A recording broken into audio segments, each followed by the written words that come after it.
Assalamualaikum warahmatullahi wabarakatuh. Everyone, morning jiwa. So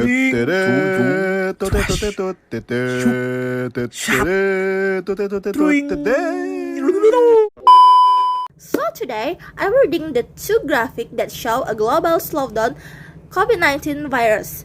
So, don't skip it and enjoy the video.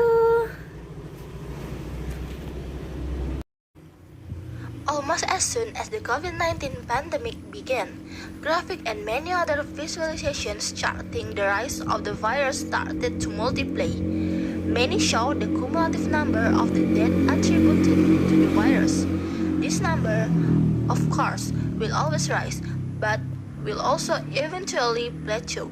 A cumulative total can never fall. Other published graphics have shown the number of deaths reported each day for various countries.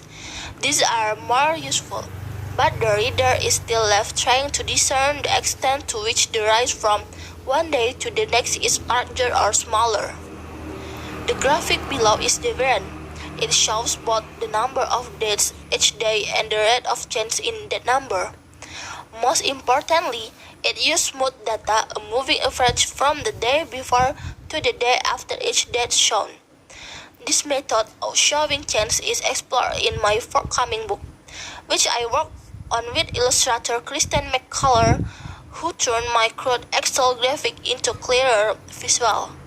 It is a useful way to look at data when it's change that is of the greatest interest.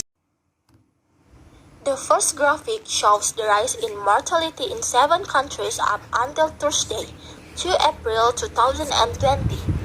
At that point, the number of deaths was still rising every day in the United States, France, and the United Kingdom.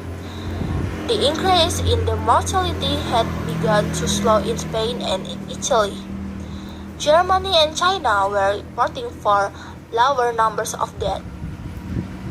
The picture began to change very markedly on Friday, 3 April and Saturday, 4 April 2020. As the graphic below shows, the number of deaths in the United States stayed the same when smooth. France was now reporting falling mortality, as was Spain and Italy. So too, for the first time was the United Kingdom. The 3-day smooth daily number of deaths in Germany was also now falling. The graphic is worth interpreting in the light of when the various national lockdowns began.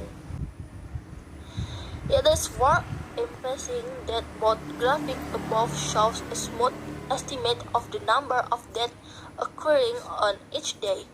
This estimate is made by working out the 3-day moving average of the number of deaths and is shown of the vertical axis. The horizontal axis of the graphic then shows the rate of change in that measure. Once a curve crosses the left of the central axis, the number of deaths is falling. As I write, the number is not yet falling in the United States, but it is about to.